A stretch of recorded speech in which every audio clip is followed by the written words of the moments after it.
Sa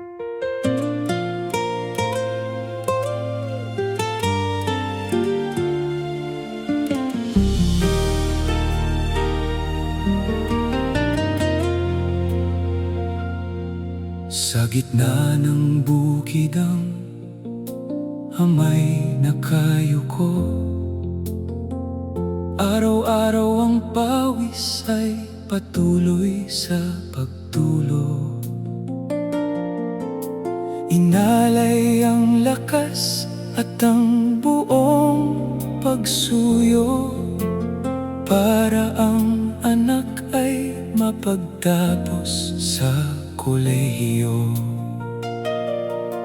Ang ina naman ay nagtatrabaho sa malayo, naglilinis, naglalaba at tinitipid ang sweldo. Lahat ng hirap ay tiniis sa puso, maitaguyod lamang ang anak na minamahal ng husto. Ngunit kabataan ay naging mapaglaro. Ang payo ng magulang ay binaliwala ng todo. Sa barkada'y sumama, landas ay lumabo. Pagod ng mga magulang ay hindi pinahalagahan ng wasto.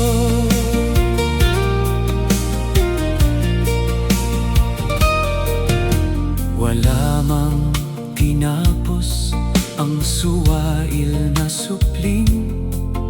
Ang ama ay pumanaw ng hindi nasunod ang bilin.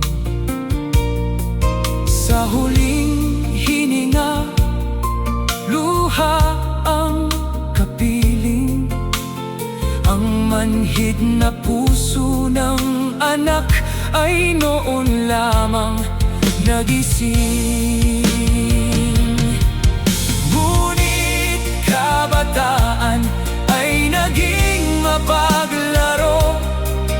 Ang payo ng magulang ay binaliwala ng todo.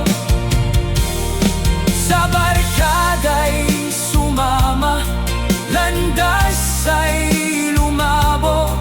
Pagod ng mga magulang ay hindi pinahalagahan ng wasto. Sa harap ng kabaong, siya ay lumuhod. Pagsisisi sa dibdib ay malalim ang dinulot. Pangako sa ama ang kanyang isinasamo, na itutuwid ang landas at magbabalik loob. Hawak ang pang-araro, siya na ang pumalit sa bukid ng ama na puno ng pawis at sakit.